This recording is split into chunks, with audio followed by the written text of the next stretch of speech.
the way you love me down. Every time we kiss, you bring out the woman in me. And every time you holler out my name, you set me free. And I am a sexomatic Venus freak when I'm with you. And I will stop it only when you tell me to. I am an automatic easy freak all over you. And I will stop it only when you tell me to. Super love, give me some. We are the genius of love. Feel like an X-rated movie star. It's the way you love me down. It's the way you love me down. Every time we kiss, you bring out the woman in me. And every time you holler out my name, you set me free. And I am a sexomatic Venus freak when I'm with you. And I will stop it only if you tell me to. I am an automatic easy freak all over you. And I will stop it only when you tell me to. I am sexomatic Venus, I belong with you. And I can't stop it only when you tell me to. When we sing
Welcome, you old sons of bitches. Good to see you. This is kind of a variant show on the normal Gabbin' and Games. I'm hoping to do it every Sunday. It's called Weekly Game News Roundup, where we take the top 10 news stories of the week and we kind of fuck you, CR3D, and we kind of discuss, debate, and kind of bring you up to speed on the week that was in the world of the great video games, and preps us for heading into Monday for all the great news coming down the line this coming week. So welcome to the pilot episode of the Weekly Game News Roundup. Let's jump in. Here's the question. There's 10 news stories. Cosmic Bandito says, yeah, the name says it all. Hey, given how some people recently on the internet misconstrue things I say, you'll forgive me for being a little fucking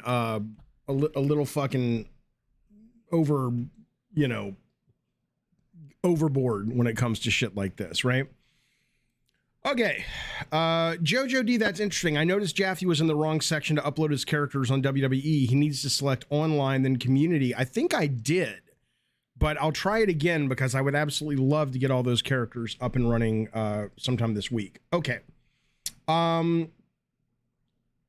Doug says, welcome to the week's top 10 gaming news stories, where I, your host, discuss the week's top 10 gaming news stories. You can pretend that you're wise, Douglas, and that's crazy that anyone would need to say that. But if that's really how you feel, then I would say you haven't spent a whole heck of a lot of time on the internet, because the amount of things people seem to need spelled out continually stuns me. Let's begin. Can you guess them all? Can you guess the number one? That's what I want to fucking know. We will see.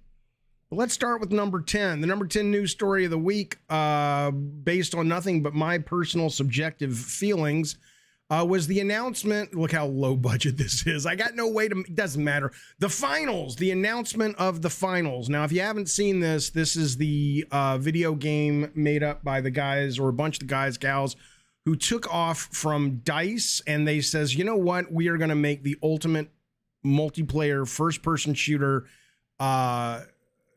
where destruction and cool weapons and physics-based weapons are really part of the deal. This is not canned. This is all physics-based. My understanding is it's kind of a mix between server side and client side and cloud side, which I guess would be client side. And I'm very excited. I didn't get into the beta yet, which was happening this week. Hopefully I'll get into one soon, because to me, I'm excited about gameplay and how gameplay changes based on the environment changing in real time. Now, this is nothing brand new. If you look at something like Fortnite, you know, if you're building a level or destroying a level, but this is not so much a building mode or a destruction mode and then you fight. This is all basically shoot, bang, bang, and the level adjust, thus forcing you, hopefully, if it works right, to adjust your tactics and strategy while you play. Look at that, blowing a hole in a goddamn roof, going in after the bad guys. Did Severed Steel do it first? Sure they did, but you know what? Nobody played that classic game, so here we are. Exo says the finals is going to fall off and be forgotten in a year. I'm curious about that. I'm curious why you think that, because I think it looks awesome, and I'm not sure what you're seeing that a lot of us who are excited about this game are not. What I'm wondering about, though, is even if for whatever reason this game is not a good game, I wonder if after seeing this, the Call of Duties of the world, the whatever Sony Guerrilla's working on first-person shooter with the director of Rainbow Six Siege that they poached from Ubisoft, I wonder if we're going to start seeing that sort of more physics-based destruction. Or as a designer, I'm torn on it, because you sweat over the level design. And the minute you give the player the freedom to totally destroy your level design at a conceptual level and at an immediate level, it's fun. But part of getting good at these games is learning where the choke points are and learning, okay, always around this corner, I can slide and aim. You know, I'm terrible at these games, but even I know that. It's like, oh, this is the corner in the hotel in the new Call of Duty, where if I can slide and turn, the hallway's just wide enough that I usually can get my gun up fast enough to get a headshot. To remove that is exciting at an emotional level, but I don't know if gamers after the thrill wears off are going to be able to feel this game is as deep. But I don't know. Exo says it's too similar to Battlefield and it will die to the next Battlefield. I don't think, I mean, it's similar to Battlefield. I had some people educate me on this on the previous stream. Yes, Battlefield has a lot of destruction, but it's canned destruction. This is not canned. This is not like the giant skyscraper in Battlefield that collapses and suddenly it's like, okay, like, I mean, the skyscraper that collapses in the new Battlefield, what is it, 2042 or whatever, basically is this generation's version of the Eiffel Tower in Twisted Metal 2, meaning it is totally canned. It is totally hand animated. Maybe there are some physics particles popping around, but it's not, it's not based on real-time gameplay. And I mean, it is. It's based on if they hit the conditions to blow up the building. Steven Johnson says they do limit the amount and number of bombs you get at one time. Which game are you talking about? I remember a game like this as CR called Red Faction. The issue with destructible environments is the level ends up being completely destroyed. Yeah, we were playing, we did a Gavin Games night the other night. Was it last night? No, it was 2 nights ago. And we were playing non-build, no, it's build mode, sort of like a battle 4B, it's like team deathmatch. And the whole game ended up climaxing at a gas station. And you're absolutely right, CR. It started as a gas station, and by the end of it, I was up on a hill sniping into a big open parking lot because there was nothing else there. And I'm sure this game will have parts of the environment you can't destroy. in order to kind of retain some physical and level design integrity. But we'll see. I'm still excited. CR says, you know what would make a totally refreshing MP game? A multiplayer game that has 0 battle passes, no upgrade system, pure skill, no perks, nothing, just solid competitive multiplayer. You know, I hear you. This, by the way, is stuff from Skill Up that we're watching. I hear what you're saying. I don't agree with you, not because I think you are wrong about that being a good game. If it did that, one of my favorite Call of Duties was Call of Duty 2 on the Xbox 360 because it was basically that. It's better gameplay. You're absolutely right. The problem with it is you know, the games have to be sticky. The games have to bring you back. And as great as a game can be, the way I finally reconciled it in my brain, because as a designer, I was kind of like with you on that. I was like, the game should be good enough to bring you back even without all this unlock and battle pass and level up. And I get it. There's truth to that. But even if you look at analog games, if you look at like one of my favorite games to play with the family all throughout the years, Uno. We probably play it 5, 6, 10 times a year, maybe a little more. But even Uno being one of the best casual card games ever invented, we're not playing it obsessively every night. It's like we'll play it 10 rounds, we'll put it away for 2 months, pick it up again. And, in that, I think because these games are so expensive and they demand your time and money frequently in order to stay in business, I don't think without that meta, there really is a way to keep players retained. Addy Pie says, how are you, old man? I'm good. How are you, sir? Yeah, so update the game with new maps. It worked for Counter-Strike and Day of Defeat. Yeah, but somebody's got to pay for those maps. Unless you're saying those you could charge for. The game I was playing in the gas station was Fortnite, the new chapter of Fortnite, new season, whatever the fuck you want to call it. Jay Don't Care says it needs a more unique name than the finals. Kind of, sort of. I agree. I don't really agree. I agree creatively with you. But fact of the matter is another lesson I learned working in games on Jet Moto. Jet Moto became the name because the game became the game. And then suddenly everyone's like, I want another Jet Moto. Where's Jet Moto? Jet Moto was the best game at E3, blah, blah, blah. Jet Moto was Sony's Wave Race, blah, blah, blah. But when it first got pitched to us, I think Mike Guillaume, who was was the Sony lead designer on it, was the guy I think who came up with the name. I remember marketing and even me going, it's cool, but it doesn't make any sense. What the fuck is a Jet Moto? And, it's like album covers. The titles of things become associated with them, whether if the thing is good and loved, Fortnite is a terrible title. What a horrible title for a game. Fortnite. What? Am I playing a game about Shakespeare? What the fuck is this? So it is what it is. But there you go. Armin in interest, he says no campaign, no buy. I don't know if it'll have a campaign or not, but I'm looking forward to it because I hope it's on console though. I don't think my PC can run it. I do need to get a new PC though. Jacob wants to know, totally different topic, who's winning Best Picture tonight? Probably Everywhere, Everything, whatever the fuck it's called, all at once, which I enjoyed. But I honestly haven't seen most Best Pictures. Let's move on. What do you know? Number nine, top news of the week in the world of the games. Da-dun, da-dun. Look how cheesy this is and low budget. We got sales figures in, and the PlayStation 5, at least as it says, in the English location where they drink the tea and the biscuits and whatnot. Listen to this. PS5 sales surge. Fuck you, Owen Yawn. You got to hear these numbers. Surge is over 300% in the UK last month. Over 300%. Listen to this. Hogwarts Legacy was by far and away, this is reporting from Game Industry, the biggest game of the month. Its launch week was 100% bigger than Elden Ring. 100% bigger than Elden Ring. In fact, they say the game is already on the brink of overtaking Elden Ring in all-time sales after just 3 weeks, at least as it relates to the Europe. or at least the UK. It's currently the 6th best-selling video game from the last 12 months over there. Listen to this. Atomic Heart was the other new game. It charted at number 17. I love that game. I haven't finished it, but I'm loving the fuck out of it. 17, but it's not really a surprise. It was day one Game Pass. So 85% of the sales were PS5 and PC, which sometimes I hear a lot of console war fanboys like, oh, haha, nobody buys it. Yeah, of course. Why would you buy it if it's on Game Pass, you moron? I didn't go out and, it doesn't matter. Doesn't matter. The point is, listen to this, though. There were some other new releases. Last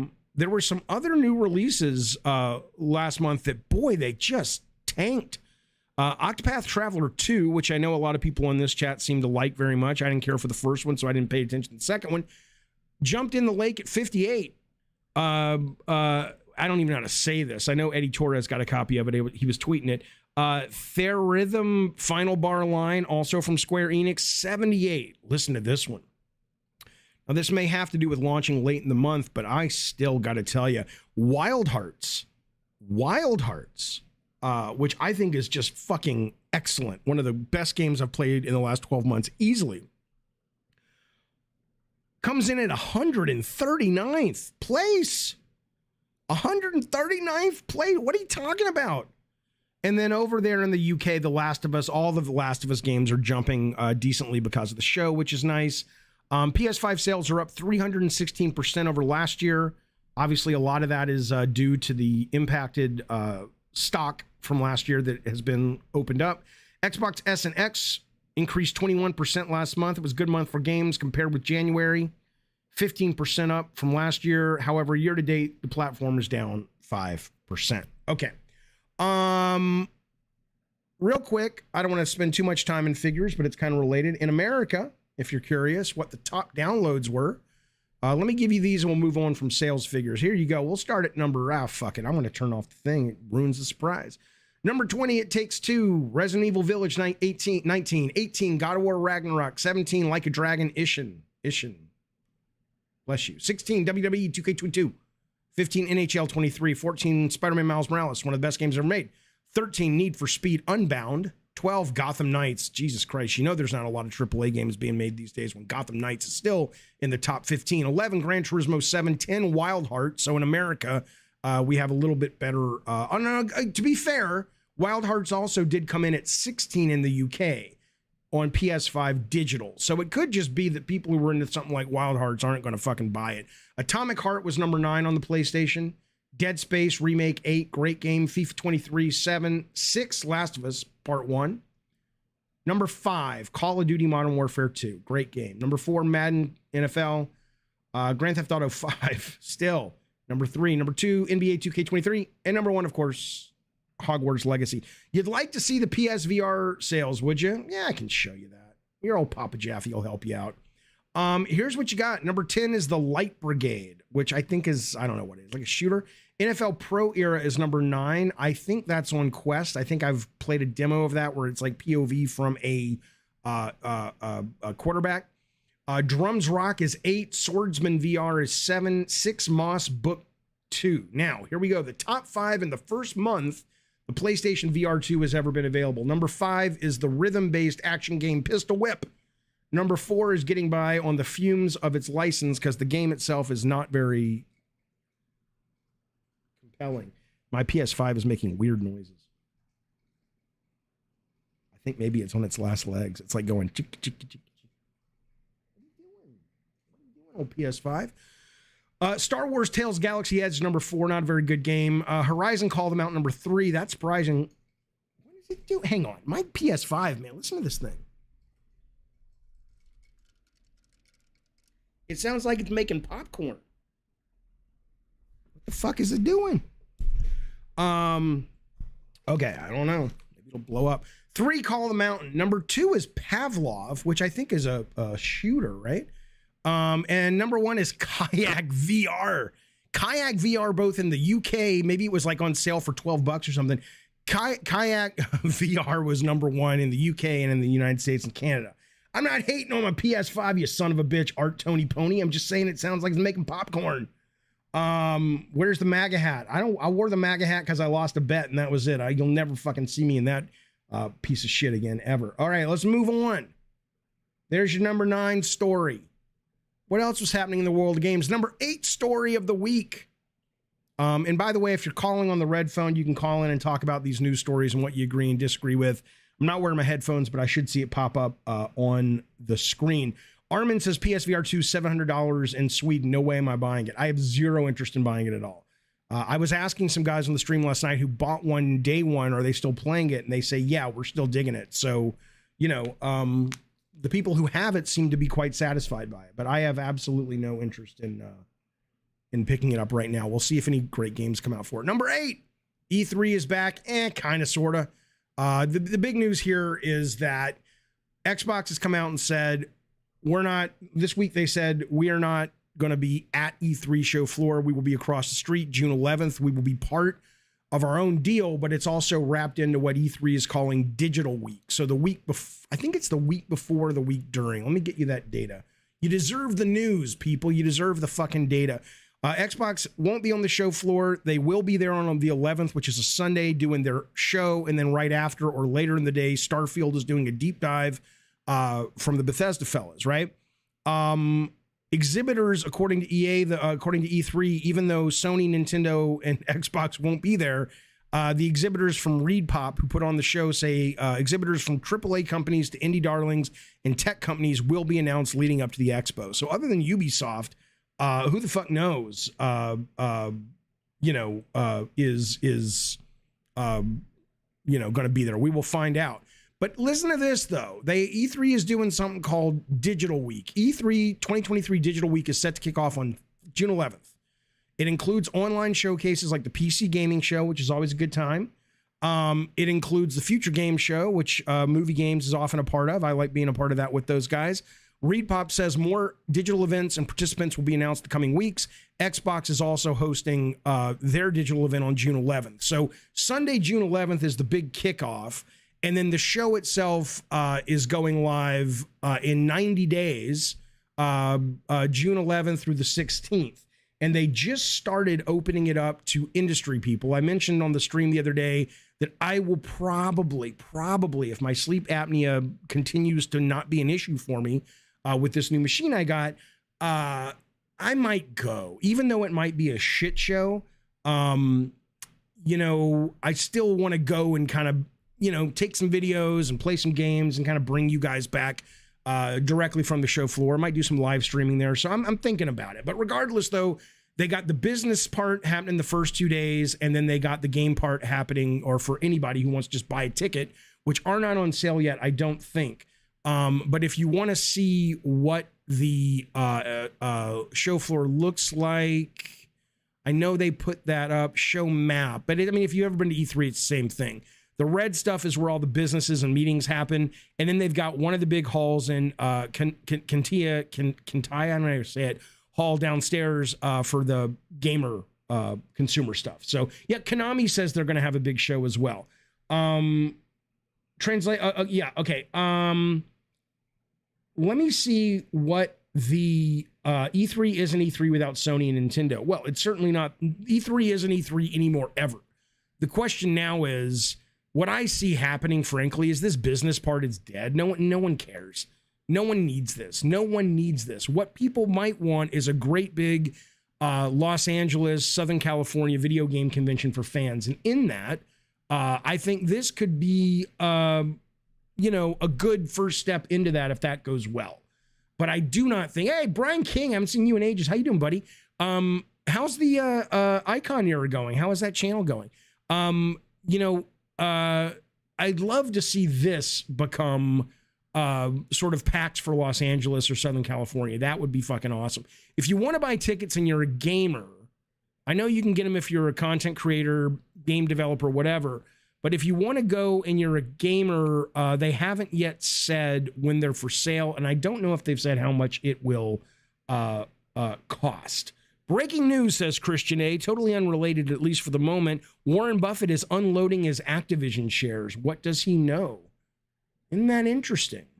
Well, let's see. If you're going to unload your Activision shares, you have to assume they'll be, well, first off, most people know tomorrow's going to be a fucking bloodbath on the stock market.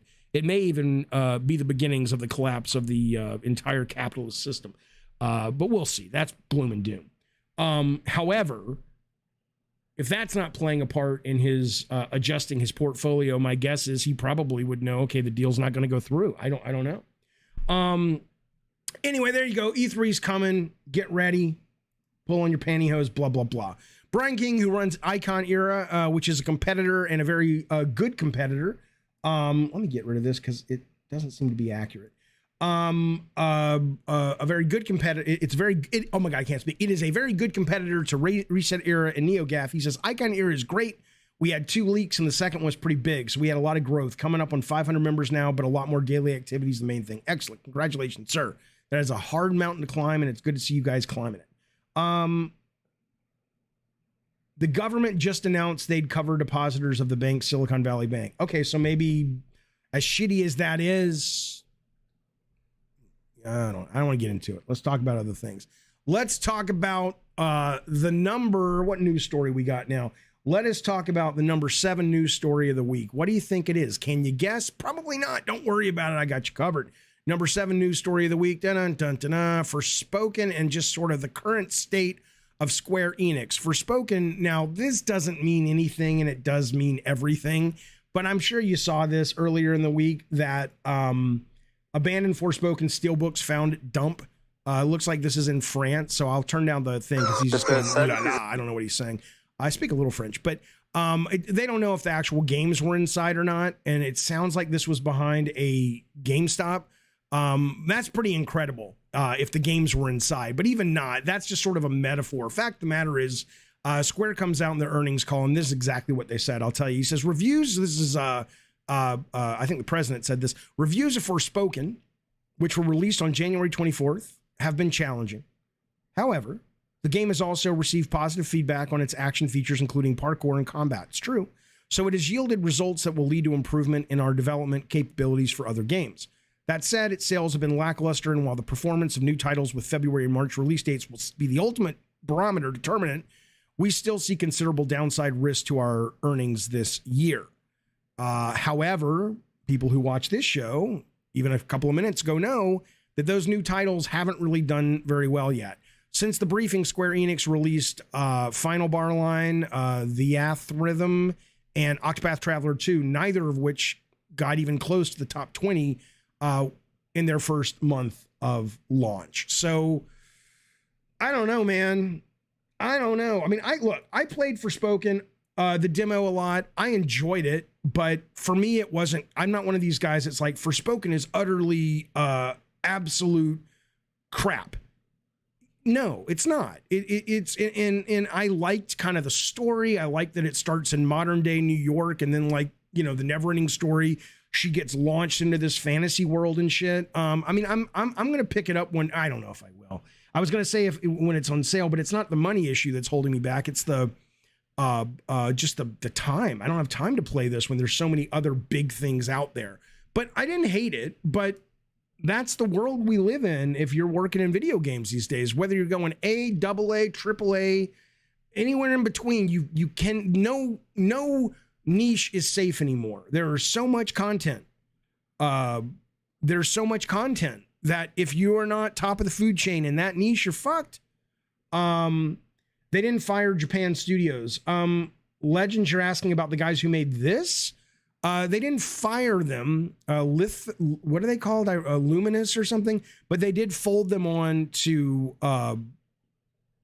into Square. If you're talking about the Sony Japan studio, well, that's a whole different kettle of fish. And time will tell if the changes Jim Ryan made will yield anything of value. Certainly the guy who did the Astrobot and I think the Astrobot VR game, clearly a talented guy. I think he's running the show now, and so maybe he'll really bring home the bacon, whatever. However, I will never forgive Jim Ryan for the way he got rid of a number of good friends of mine, good mentors of mine, people who without you would not even be talking about PlayStation today, with nothing but a phone call and a sort of, okay, your last day's Friday. I mean, how in the fuck Jim Ryan sleeps at night, knowing that he is sitting on a throne built by the bones or built by the work of the people whose bones he just crushed. I was on a path there with the metaphor and I just shat the bed. But the point is, it was pretty shitty. All right, there you go, Square Enix. They got, we'll see. All their shit, by the way, all the shit they put out this year. Because they were like, well, we had a lot of other games that didn't deliver either. They put out like 12, 13 games this year. And really none of them, they had, listen to what they put out this year. In 2022, nothing really clicked. The Diofield Chronicles, Star Ocean, The Divine Force, Harvestella, Tactics Ogre Reborn. I know a lot of people love that, but I don't think it sold very well. Dragon Quest Treasures, Crisis Core, Final Fantasy VII, Reunion, and Valkyrie Elysium. Maybe if they fucking started titling their games, a little bit better, they'd have a better chance of success. But pretty much nothing they put out this year. This is one of those things that you want a Jason Schreier to kind of be a fly on the wall, or somebody to go, what was happening during this time at Square? Because this is a company that's been in a death spiral for a very long time. And it makes you just kind of fucking wonder, was it the president? Was it the obsession with doing blockchain shit? I mean, we're talking about everything from this year to like Avengers and saying that all the Tomb Raider games didn't perform up to standards and expectations. Just a shit show of a company if you're just judging them on their output, which what else would you judge them on? So, it is what it is. We'll see where they go next year. Let's talk about the number 6 news story of the week. God damn it. However, first, though, we have to say hello to our new best friend, Goku the Amazing. Hello, sir. Now let me drink a bit of the bubbly. One moment. By the way, Mecha FM says, what is sad is all those Square games that I just mentioned are low budget, but they're really good and fun. Yeah, I don't, like I said, I heard the Battle Ogre Tactics remix. I still need to play that. I'm in, but clearly they didn't deliver to the audiences they needed to deliver to. Brian King says Square have the talent, but at some level of management, there's something really wrong. A huge lack of understanding of the international gaming market. Well, I think that's true. I also think perhaps a misunderstanding of, what are they good at anymore? What are they brilliant at anymore? I mean, I understand a lot of people like the RPG remakes of Final Fantasy. I know 16 is coming this year. People are excited about that. So maybe that they just got to quadruple down on Final Fantasy and just go back to being the, Final Fantasy company. And every now and then, give us a Chrono Trigger or what was that fucking game? Not Secret of Evermore, Secret of Mana, right? But short of that, I don't know what they're good at. Number 6 on the list, you might get a new Deus Ex. Because Embracer is aware a lot of people want it. They're also aware a lot of people want a new Legacy of Kain. Over 100,000 people signed a petition, and they actually acknowledged it and said, hey, we know you're looking for this. We're thinking about it. Number 6, top story of the week in the world of the great video game industry is The Outer Worlds. Spacer Edition has shat the bed. Now, I don't know if you've played Obsidian's game, The Outer Worlds. I always think it was titled terribly, or The Outer Wilds was terrible, because I still mix them up. I played it. I didn't finish it, of course. I played about 15 hours of it. I liked it. It's one of those things that I'm like, it wasn't special enough to me, and I'm such a slow gamer that I was kind of like, I'm probably never going to go back to it. And I hear they're making a sequel. I'd rather them not make a sequel. I didn't think the IP was that crackerjack. It just kind of felt very generic. But it was good though. It was, what I played was good, and people who actually finished it and spent some real time with it really, really enjoyed it. So recently, Obsidian and this is interesting as it relates to a story we'll talk about later in the show. But Obsidian put out a version. Now, this isn't just on PS5, but they did apologize for the PS5 issues. My understanding is, and I haven't checked into the Xbox version, but the PS5 and the PC version apparently run like utter dog shit. I'm going to show you some examples in just a second. People are complaining. They want their money back. Sony has not commented yet if they're going to be offering refunds. This is what the Outer Worlds folks said. I'm very sorry you feel this way, in response to a guy who wrote in and said, I don't like it. He says, it's not our intention, as we want everyone to have the best experience when visiting the Halcyon colony, which is the main setting. Well, a lot of planets, but we have people working to find some resolutions on the issues reported. So once we have more info, we will share it. Now, when I show you what these issues are, you're going to be like, how did you ship that? Right? The Outer Worlds, this is reporting from PlayStation Lifestyle. The Outer Worlds suffers from severe stuttering among a plethora of other serious issues. Using the performance mode, the game's frame rate fluxes so heavily, the game is almost unplayable. Okay, I want to show you this. This is from Tyler McVicker of the Wisconsin Vickers. Very good family. They stutter a lot. May have something to do with the grandpappy in the war, but the point is they're a good brood. And Tyler's got himself a YouTube channel, a real successful one. And here he is. I'll just play a couple seconds of it. I'm going to play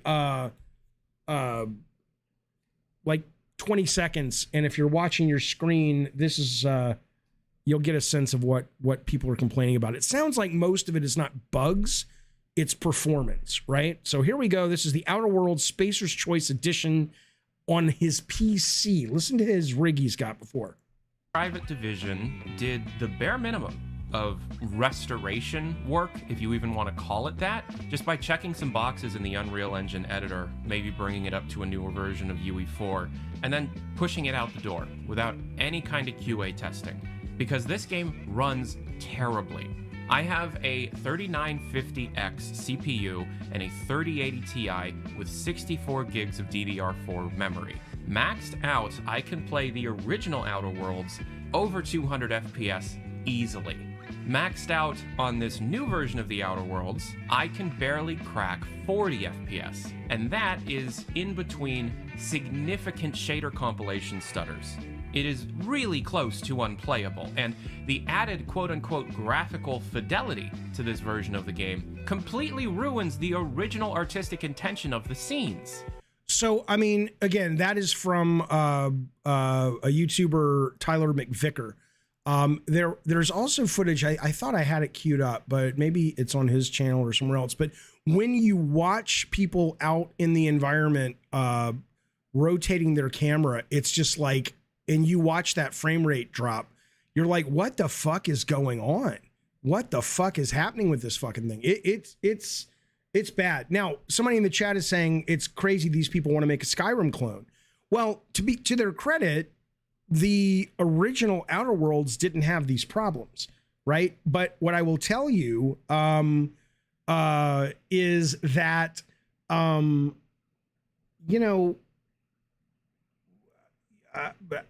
something is going to come up in the show in just a couple of minutes where this actually could be a canary in a coal mine. All right, let me tell you about that. People pay all the money for PC just to keep getting the worst ports. Yeah, but apparently, Tim Duncan, this is also happening over on the PS5 as well. I don't know if it is the Xbox. Private Division did this, not Obsidian. Private Division is the publisher, Relski. They published both versions. They funded the game, I think, even before Obsidian was purchased by Microsoft. So as far as I know, and I know some of the people who were over there they just had some layoffs this week, sadly. Those folks are not a developer, they're a publisher. So I'm not entirely sure if that's accurate or not. Okay. So the next story, which kind of dovetails, or it's about to, just a wee bit, as they say in the Colin Farrell movie that I probably will never see, but I hear it's good. The number 5 news story of the week, fellas, is look how shitty my little tech is. Call of Duty Warzone, Call of Duty in general. Microsoft comes out and says, all right, you win, Sony. You win. We'll let you put Call of Duty on PlayStation Plus, because this was always the big sticky widget with this fucking thing, right? Which was, I don't think Microsoft gives a fuck if you buy Call of Duty on PlayStation. because they're going to make their money. And more importantly, it's going to make them look better and run up subscriptions on Game Pass. Well, suddenly now my first thought, and I didn't understand it, my first thought was that, well, now that really is parity, right?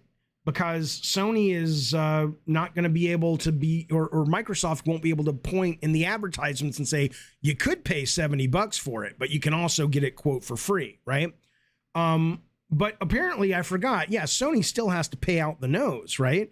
So they're saying we will give you the rights to put Call of Duty on your subscription service, but it's not free, right? It's not that I didn't know that, Goku. It's that I was so focused on assuming that Microsoft wouldn't want Sony to have this on their subscription service, that was, that I was blinded by that piece of data, that assumption.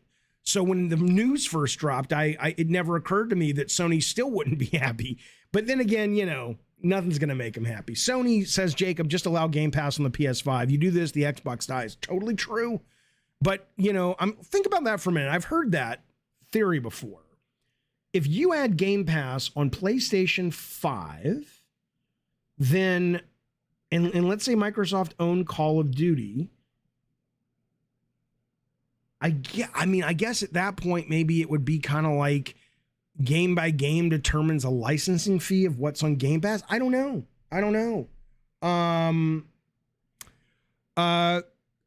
Call of Duty sells 50 million copies in the first week of launch. Sony wouldn't be able to afford it, says EXO. Could be, or they could, but they may not be able to afford much else. So, but anyway, that is this kind of rolling up, and this is going to kind of dovetail into what we just talked about with Obsidian Outer Worlds, almost got me, as it relates to that game running pretty shitballs. Okay, here we go. The number 4 news story of the week is Sony says, hey, here's something else we're not happy about with this deal. Sony says, look, just because Microsoft guarantees we'll have this for 10 years, just because Microsoft says you can put it on PlayStation Plus, all that may be true, but how do we know they're not going to give us a shitty version of it, right? Think about that, right? At first, it sounds just ridiculous because who would do that? Why would you hurt your own company and stuff? But then you look at something like Outer Wilds or Outer Worlds, and I'm like, I wonder about that. If Outer Worlds is running better on Xbox, meaning the new one, the Spacers Choice Edition, I wonder if maybe it's like Jim Ryan can go, see? Because what he was saying is he's like, look, these regulatory bodies are not going to be able to, they're not going to dig into the code before we launch and go, oh, you got some messy code here that's going to take about 4 frames per second off your frame rate count. And yeah, I know you want to do this kind of really cool lighting here, but if you do that with this code written as is, you're going to lose your frame count and it's not going to be parity. No, you can't do that. And Jim Ryan's saying it's going to be too late.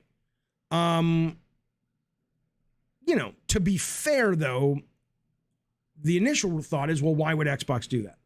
I mean, why they would, but then you see this Outer World story and who the fuck knows? I mean, certainly I don't think it would be a conscious choice to go, let's sabotage the PS5 version of Call of Duty. But I definitely think it would be a conscious choice to say, hey, between these two port teams or these two teams, let's give the Xbox version to the guys who we know are the best. Of course. Outer Worlds Spacer's Choice has nothing to do with Microsoft, says Sousa. It's not even in Game Pass. It has everything to do with Microsoft. This is a company that is now owned by Microsoft. And this is a company that has just put a game out where the PS5 and the PC version apparently are awful. Whether or not the Xbox version, I haven't heard anybody complaining about the Xbox version. So I understand what you're saying in the sense that, this particular game, even though Xbox owns the IP, I believe, maybe Private Selection owns it, but this particular game is still associated with Microsoft. I understand that, yes, they did not first party publish this game, but, it does give what Jim Ryan was worried about. Maybe, I mean, look, I don't think Jim Ryan has a chance in hell of maybe winning his case or whatever. Sure, but convincing anybody with a rational mind, no. So I'm just saying it was interesting to me, and that's why I put it up there as the number 4 story of the week. The fact that Sony would say we don't trust these fuckers to give us quality content. Masochista says you're right, but Hogwarts runs better on PS5 and worse on Xbox. Sure, but Microsoft didn't publish Hogwarts. And obviously, you know, look, if you're EA and you're like, who do we give the best port team to? You're going to give it to the place they can make the most money, which is obviously, at this point, PS5. So, I mean, that's no surprise. Who are you talking to, Goku? Are you talking to me saying, can I stop fussing? You know I'm doing a show, right, about things that I think about. I have to assume you're talking to somebody else. But it would be funny if you were talking to me. Wouldn't be as funny as the guy in the chat telling me that I should trim my beard. What? You're not even a member of this show, and you want to give me grooming tips? I don't understand. I agree with Colin, says Jacob. Game Pass is too cheap to support developers. It will go to $60 a month, which I would never support. They're pulling us in to pull the rug, but I'll enjoy it till they do. Yeah. Well, that's the funny thing about people who slam, whether it's Game Pass or whether it's hey, can somebody keep an eye on Goku and the mods and let the mods know if we got to ban this guy? I can't tell if he's having a good time and everybody likes him, or he's actually beginning to roll into a troll, because I'm only catching a little bit of his shtick, right? But yeah, I mean, I've always said that the minute any of these subscription services no longer are financially viable to me, I'll get rid of them. People act like it's some kind of like gotcha game, but you know, they put a product out on the market and you choose to support it or not based on, you know, the value you think it has. Okay. Number 3, biggest story of the week. Now, no one has guessed any of these yet. I'm surprised that no one has guessed the top 3 at all. But here's the number 3 story, according to your Papa Jaffe, in the world of video games in the last week. Here we go. There's a big one. Why would I unsubscribe from Game Pass, Jaffe, Frank? I guess it would be, what would it take? For me, it would take just, you know, games showing up on it that were not compelling or interesting to me. Right? I mean, so even though I don't need AAA games, I'm very much excited about the vision of Microsoft first party on Game Pass when it comes to their AAA games. But if they start putting out really shitty indie games and AA games and shit like that, and stop delighting and surprising me, basically like, oh shit, Exoprimal's coming out and all that stuff, then I would probably consider walking away for a while. But you know, right now let's put it this way. This is how happy I am with Game Pass.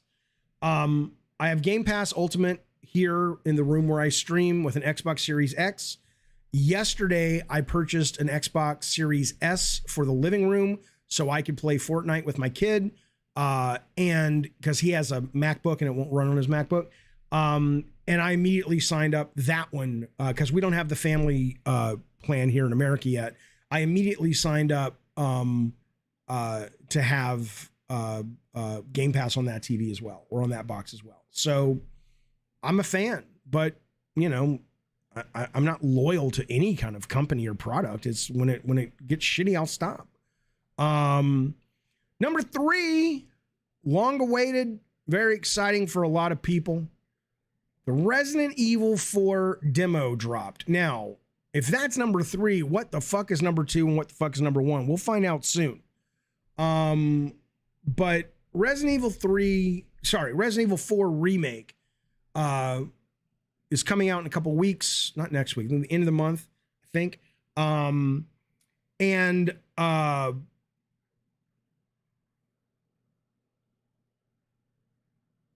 I'm not having a stroke. I was just reading the chat.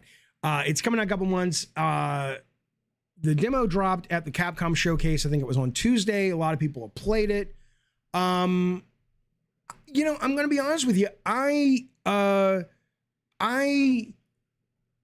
like it, but I don't love it like I loved Resident Evil 2, Resident Evil 3 remake. And I like it a lot.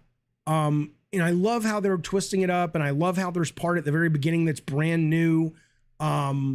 It's just, it's cool. But I don't feel like it feels very much like I've played it before. And maybe because the jump or the difference between RE2 and 3 was so great with the remakes, and RE4 is really kind of a new coat of paint in a remix.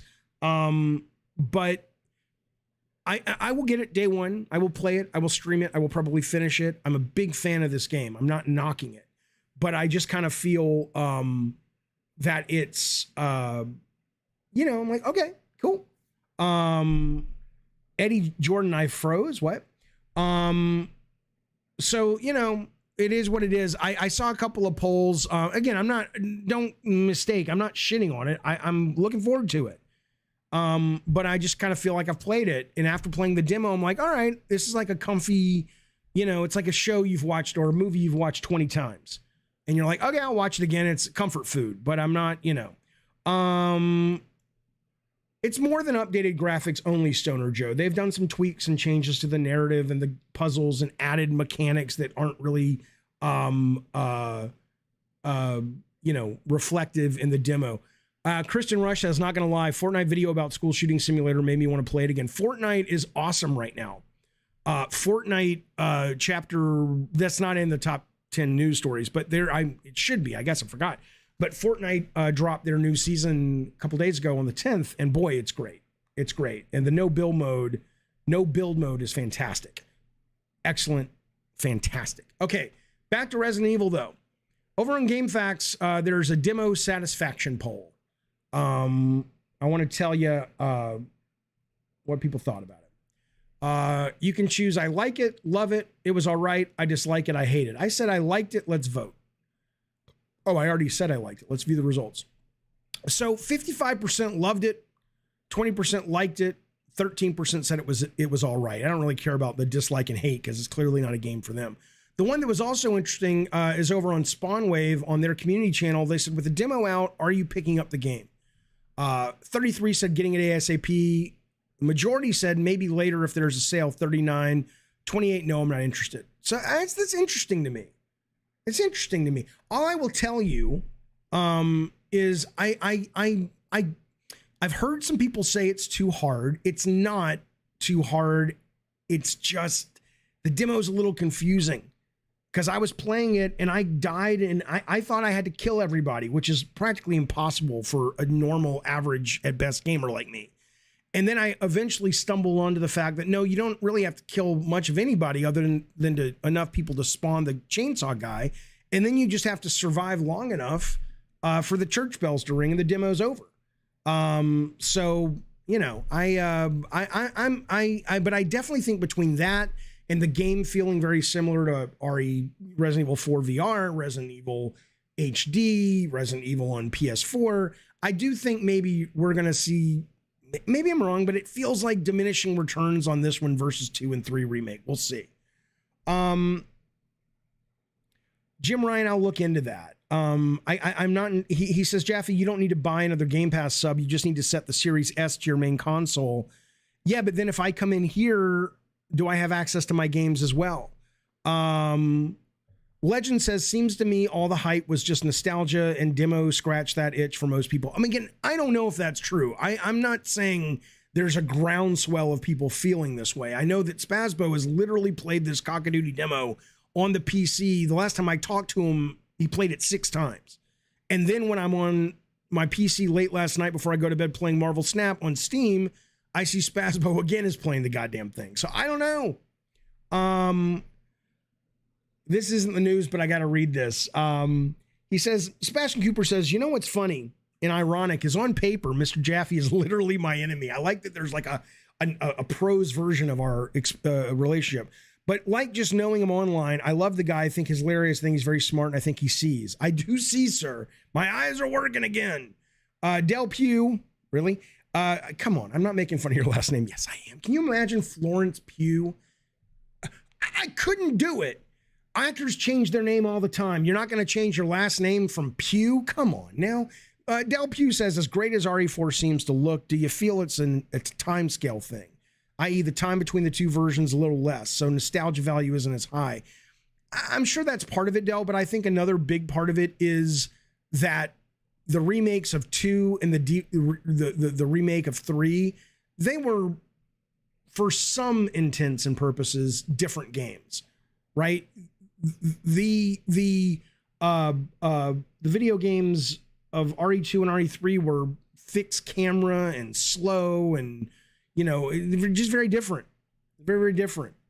Chubby Big Toe says, hey, as long as you're logged into your Xbox in the room online, you can play all your games. All right, maybe I'll cancel it then.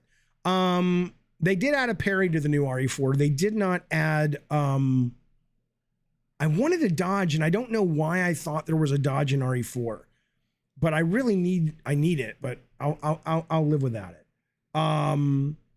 Okay, yeah, CR3D says the poll is skewed because it's a Nintendo channel. Yeah, I'm just gathering facts from where I see them. Game Facts seems to be all in. 55% want it now. So, you know. Okay, let's move on though, because we need to see what the number 2 story of the week was. Can you guess? Bass Digi says everything I'm hearing from people, it's game of the year. Cool. Great. I can tell you that I played Dead Space remake and I immediately fell in love with it. And I love Dead Space 2, and they're very similar. So that's a remake that immediately got me. This one so far is kind of like, not so much. Okay, number 2, Starfield finally has a release date. It's coming out September 6th of this year, at least at the moment. We'll see if it holds, but yeah, Starfield's coming out. There was a little trailer that barely showed anything. It's really nothing. You know, Todd Howard's talking about, hey, we love it. And, you know, it shows some CG bullshit, but I am all in on this game, not because, you know, people think I'm an Xbox fanboy. I do love Xbox this generation, but I don't fanboy over anything until it earns my fanboy. But in this game hasn't yet. Love the developer, love the vision of this game. But even if this was from an unknown and it was an exclusive on the Switch, I love things like 2001. I love things like, you know, hard sci-fi and sort of space opera sci-fi and sci-fi that questions and tries to answer the big questions about humanity and our place in the universe. And that is what they're saying this is. Now, if it's not that, it can go fuck itself. But saying that this is that, I'm in. I'm excited for this. And I know this game has a lot of heavy lifting to do because it's obviously not just a game on itself. It really is something that's going to, you know, hopefully prove out the value of the Bethesda acquisition, the value of Microsoft's management saying more time, do what you need to make a classic. The value of Game Pass having a banger that a lot of people want, hopefully, if it's good, during the Christmas holiday season and it's on Game Pass. You know, it's interesting. It's interesting. So we'll see where it goes. But so the title drops the release date a couple days ago. That's the number 2 story of the week. Let me go to the chat. Eddie J says, hey, Jaffe, is Corey's next big game a sci-fi setting? Let me tell you something. I don't know. I have absolutely heard that rumor. Corey and I don't mean this like I don't like Corey. I like Corey a great deal, but Corey and I are colleagues. We're not friends, not because we hate each other, but because we don't live anywhere near each other. We don't engage. You know, I see the guy maybe once every 4 years. So it's not like I'm shooting Corey texts and going, hey, how's the new sci-fi game going? So I really have, I have absolutely zero idea what his new game is, but I have heard that rumor. But I've also heard the rumor that Naughty Dog's next game is sci-fi. So who the fuck knows? Starfield's about the only thing out this year I'm looking forward to, says Darkstorm. There's a lot I'm looking forward to. But it runs the gambit. There's a great indie game called Storyteller coming out to Steam this month. Obviously, Resident Evil 4 I want to play. I'm looking forward to Starfield, Red Faction, Spider-Man 2, I think is this year, correct? So there's a lot coming out that I'm excited about. Okay. Zelda will win Game of the Year, says Calpy. Believe it or not, I mean, it might, but, and Diablo 4, right, Tech. Believe it or not, though, the Zelda game I have no plans of purchasing.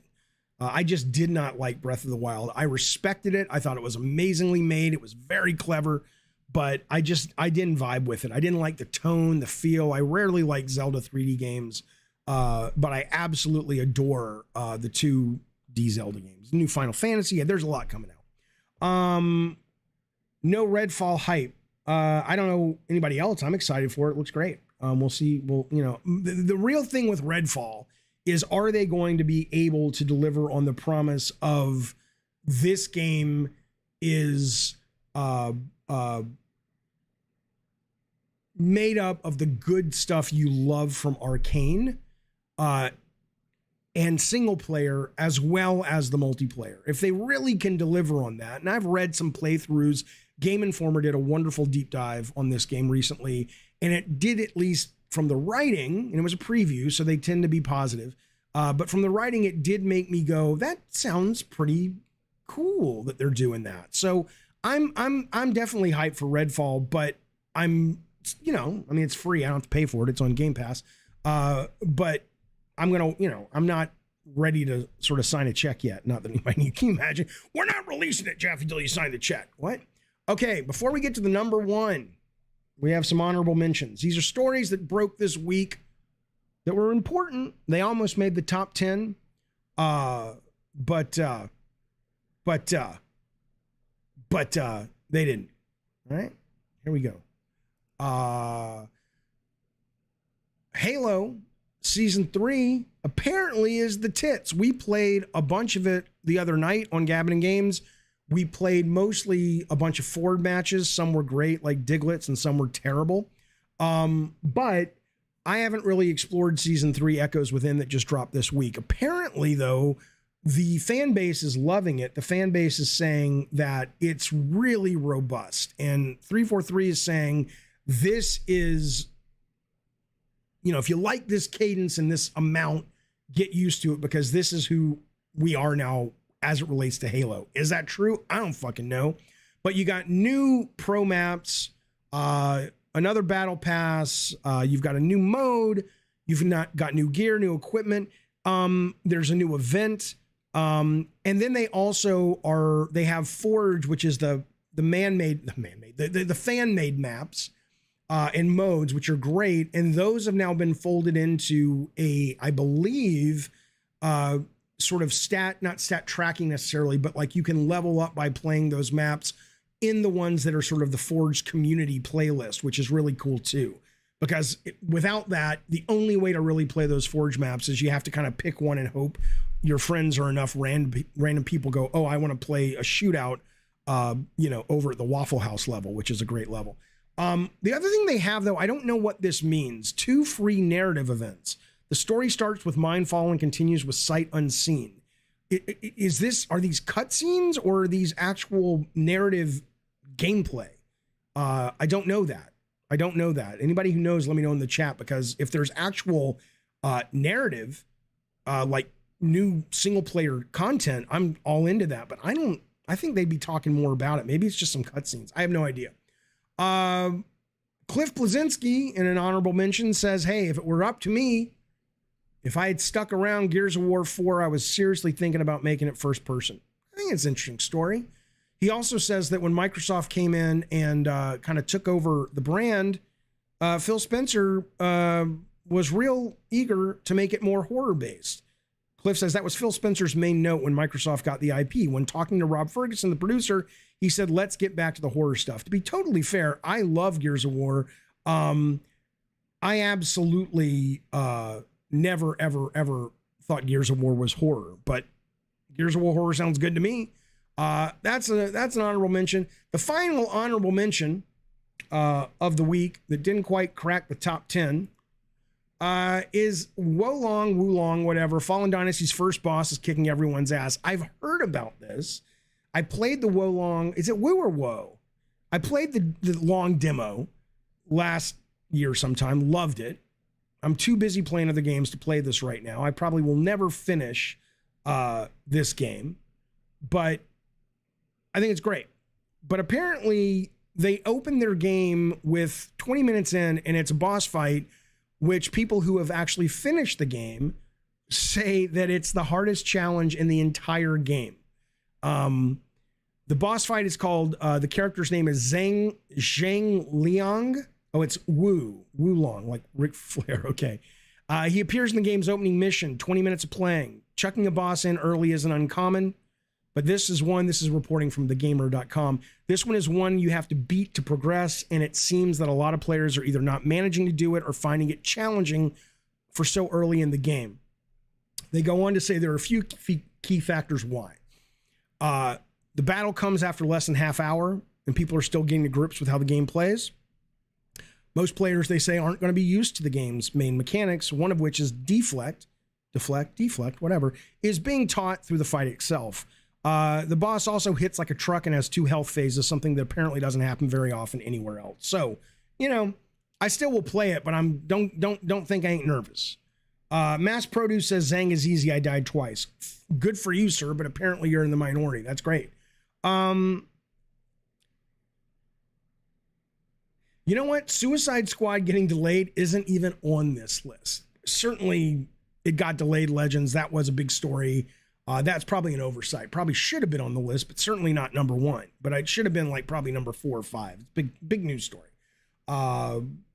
Just skip the boss and go to another. I don't know, Jacob. Can you do that in this game? My understanding is this is a more linear game than Elden Ring, right? I can't deflect worth a damn in that game, says Darkstorm. Yeah, I haven't played it to do deflect yet. Jaffe, don't forget they hit their biggest player count because of Game Pass. Who? Wulong?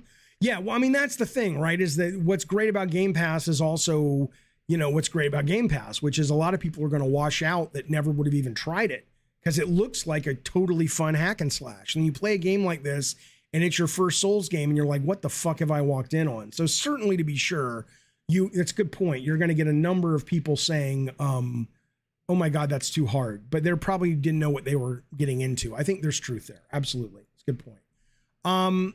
Here we go. The number one news story. The number one news story of this last week in video games is dun dun dun. I mean, this is a big deal. There's a big deal. No one's guessed it. Sousa just guessed it. Jim Ryan saying, I don't want Call of Duty. I just want to block your acquisition. This is not theory. This is not what someone thinks his tactics and strategy are. This is according to Activision and Microsoft, what the old Brit said in a meeting in Brussels. Literally laying it on the table. Now, what's funny about this is no one is surprised by this. It's obvious that is, what Jim Ryan's about is that he, like Frank says, wasn't it obvious? Yes, of course it was obvious. But to hear something so obvious, laid out in such a non-political way is the stuff of things like TV shows like Succession. It's not that it's causing outrage, Frank Kent, because people are surprised that fundamentally Sony just doesn't want the deal to go through. It's surprising because it sounds like dialogue from a fucking, business show on, like I said, whether it's Succession or, back in the day, Dallas or, any of those kind of shows where they're just cutthroat. We will fucking kill you to get the deal done. That is pretty cool. It's pretty cool. I mean, that's pretty cool. But I still think he doesn't have a pot to piss in if you're talking about logic. I think the guy has nothing to say. Yeah, there you go, Brian King. The guy has nothing to say when it comes to a valid reason the deal would be unfair to consumers. It's just stupid. And by the way, Frank Kent says, why can't more execs be this blunt? To be fair, this was in a closed door meeting with a regulatory body. I don't think Jim Ryan thought this was going to go public. So trust me, every exec I've ever known is perfectly this blunt. The story I will never forget, because I grew up idolizing Spielberg, and I hope he wins an Oscar tonight, is somebody worked with Spielberg, I won't tell you who, in the video game world, and they said to me they were sitting in a meeting with him about the EA game LMAO, right, which was kind of the emotional game they were trying to make. And he had just spoken to some reporters, or the reporters had come into the room to ask a few questions, and they ushered him out, right? And the reporters were like, well, do you have any more ideas for Jurassic Park movies? And the answer was something very, PR. It was like, oh my God, we have a whole universe plan. We can't wait to show the audience, blah, blah, blah. The minute they leave, Spielberg turns to the video game guys he's working with and goes, I don't have a fucking clue what we're going to do with Jurassic Park. It's just a fucking money sponge, right? I mean, it's just like, you hate to see it, but it's true. It's fucking true. And I am a huge Spielberg fan to this day. Am I cheering for the Irish movie tonight, says Jacob. I haven't seen it. Here it's great if you can kind of hang with the cadence of that movie. I hear it's great. One little bonus thing I'll throw in every week if I can. I'm not going to get it. There's no news here. It's just a good, wholesome interview. Tim Schafer had a great conversation with IGN this week after getting his, this was the New York Video Game Critics Circle Award, but he also got the DICE Award for like Lifetime Achievement. They did a really nice long form interview, and I just thought it was great. Tim is just a good dude. I've never heard anyone say a bad thing about him. Every interaction I've ever had with the guy has been just delightful. And this interview really does make you go, what a good guy in the right job at the right time. It's just one of those sweet things where he slides right in. It's like, that's a good dude. So I highly recommend it. It's over on IGN. I'll put it in the chat link right now, but otherwise just Google it. Do I feel that Lulu running to Twitter is unprofessional? I don't care. I don't know. No, though. Here's my answer to you. No. It is absolutely not unprofessional, because the goal of that job is to get the work done. And the work right now that needs to be done is to push that deal through. And somewhere, either it's her job to, or her boss's job to, said, right now your focus needs to be on, publicly laying this out. I don't know why. I don't know if they think it'll get back to the regulators. I don't think if it's something they think will cause some kind of PR groundswell. I have no clue. But that said, I think she's doing her job. So in that, it's professional. I don't fucking care. What do I care? I don't give a fuck. I don't give a fuck about these people. Look, I was these people for a very long time. I did my very best to be honest with you guys all the time when I was doing it. What I can tell you is, if you actually are listening to these people expecting who they are in real life to be who they are in the press, the very vast majority of times, that is a horseshit. And it's one of the reasons I think I'm, to some people, a controversial figure, as the British say, a controversial figure, because I enjoy popping that bullshit balloon, because I hated that balloon when I was a kid. Really did a number on me psychologically, and it took me a long time to heal from having a perspective of the world that was based on nothing but PR. And so people get pissed when I kind of point out the obvious, but it's true. It's true. Hey, good things we carry, things we carry. Good to see you, buddy. You can call back in. I didn't have my headphones on, but if you want to call back in, whoever that was, I'll pick up your call. Phil may be a nice person, Sousa, but all these guys may be nice people, but it doesn't mean they, it doesn't mean they aren't, going to go to the mat to get their job done. What happened? What happened? Where'd that go? Chat. Somebody's chatting with me. Skype is such a fucking shit system. It's the interface is such cockadoodie poo poo.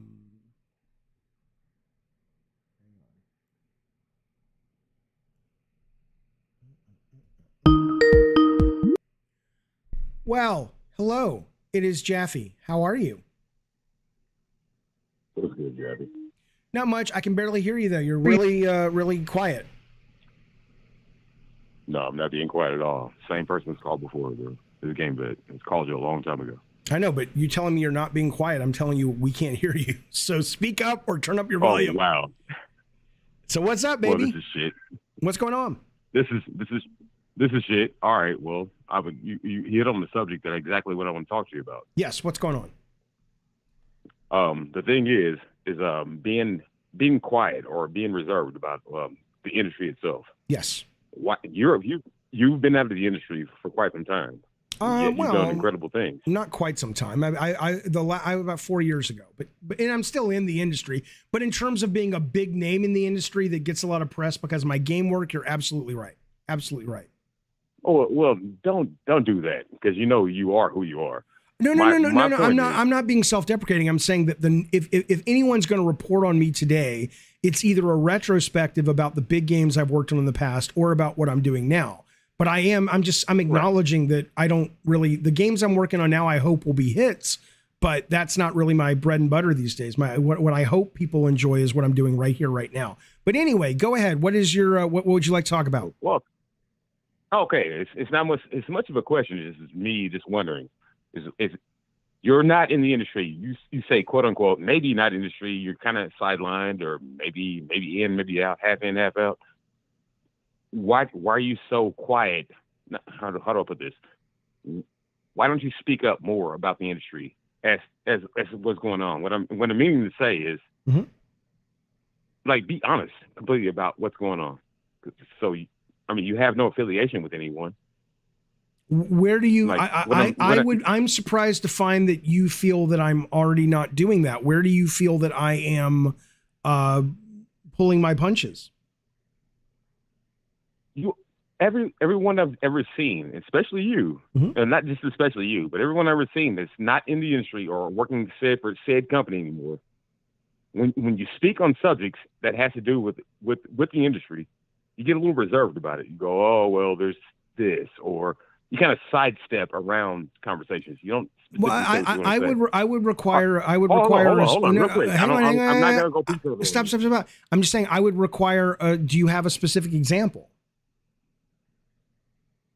Not so much a specific example, just from things that I've heard you say. Look, I'm a huge fan. I'm not bothered. I'm not bothered by the criticism. I'm looking for a specific example. Like, what have I said where you've said, he's pulling his punches? I can't give you, but I'll if I can, I'll start writing them down. Yeah, please. But I've noticed more and more, and it's like, oh well, all right, well, this is going on with the industry. I'm outside of the industry. And I don't give a shit. You carry the attitude as though I'm not in the industry anymore. I'm not. You won't really go in. Well, go in on these fuckers then. Yeah, but say what the fuck you really mean. Like when you normally talk. I do. That's the part that I love from you. Okay, but here's the deal.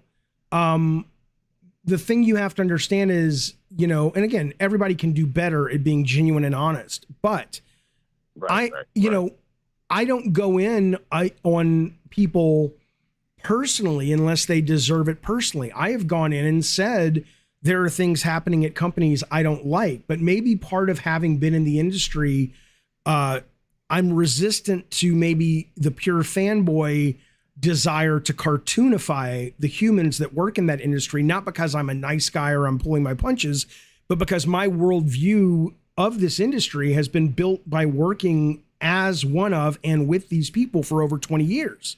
And so I know, for example, that Phil Spencer, like I literally have made videos that the man has blocked me because I've said he's a terrible manager. And I think he's a terrible manager. But do I think his vision for Game Pass is awesome? I do. I'm not entirely sure. Like I said, my hope is that people come here, whether they like me, love me, or hate me. They know I don't lie. They know I try my very best to be as honest and genuine as I can. All right. Not to cut you off. Yeah, go ahead. Check it out. you're a guy you were a guy that was inside those rooms. You were privy to things that the average cat is not privy to. Yes. Sometimes it's much as shit that you talk in a good way. It's like, we don't like, tell us some shit. Give us some information that we don't know. Well, okay. Educate us on like what? Educate you on what? Well, we don't get to hear those inside conversations, that inside baseball moments. You hear what I'm saying? I talk inside baseball at a meta level. What do you fear? Are you fearing like not being able to be allowed back into the industry? God, no. But I've said that. That's not news. I don't. I'll give you a slice that isn't any meaty, but it's, I remember talking to Scott Rohde, who runs Sony PlayStation America, 4 or 5 years ago. And we were talking about, this is after Bartlett Jones shut down, and we were talking about, maybe I'll come back and work at Sony. This is when I was just like immediately going, oh, I have to get back into games. I need another games job.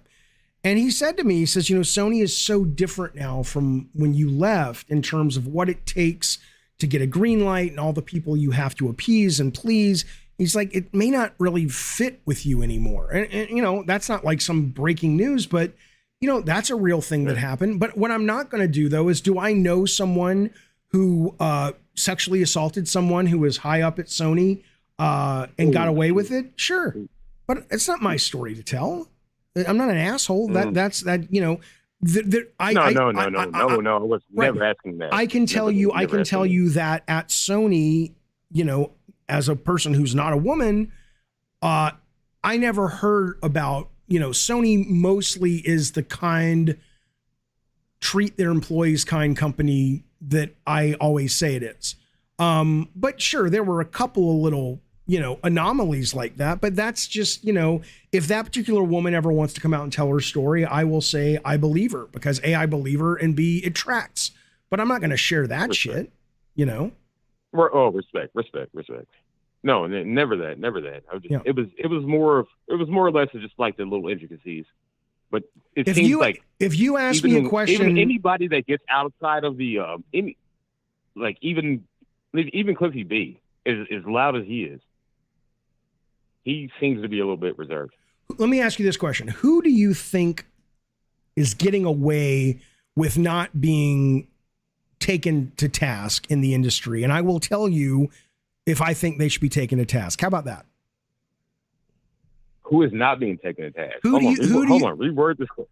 Well, who do you feel is getting a free pass that you're like, dude, Cliff or Jaffe or one of these guys needs to call that guy out? Who are you referring to? Do you have an example? That's not my point at all. Okay, well, here's what I tell you. If you ever want me to talk about something, I love having you call in. Let me know, and I will always be honest. And that honesty may be, I can't tell you that it's not my place to. Like, I won't leak information that hasn't already been leaked, or I'll tell you and I'll explain to you why I'm telling you or why I won't. But we got to be specific. All right, man. Thank you for the call. I appreciate it. All right, thank you, Jeffy. See you, buddy. There he goes, off into the night. I think Jaffe's professionally honest, says NKP. We may not always agree, but for me, he's one of the few doing these shows that is genuine and consistent on what he believes. Thank you, sir. I agree. Of course I agree. He didn't waste my time. Look, here's what I'll say, Silver Joystick. Silver Joystick says he's wasting my time. He didn't, because what I will say is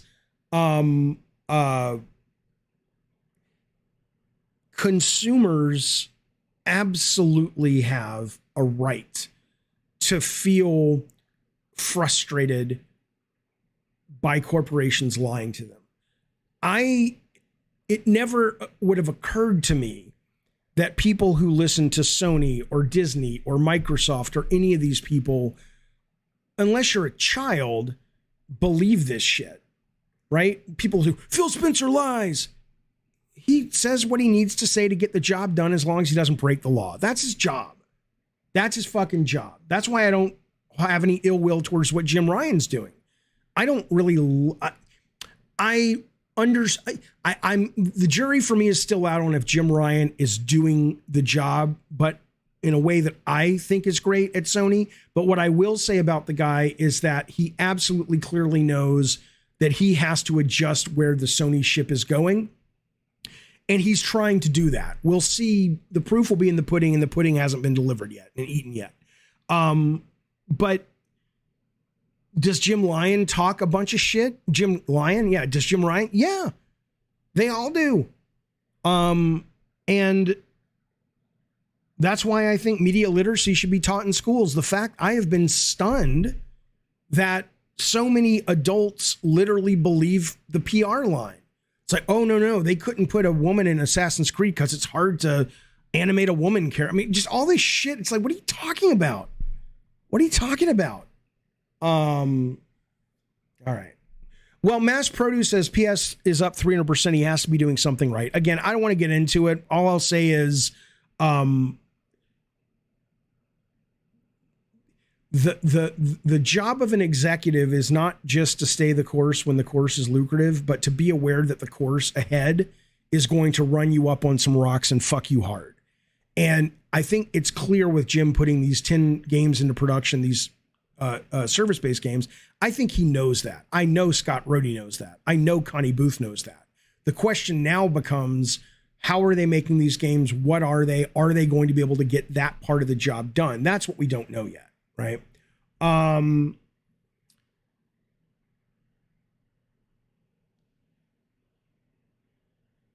Women are hard to animate reason? I don't know. I mean, I don't know if he's curious about that. I'm just like, that's what they said, or somebody said that and people started, parroting it and shit.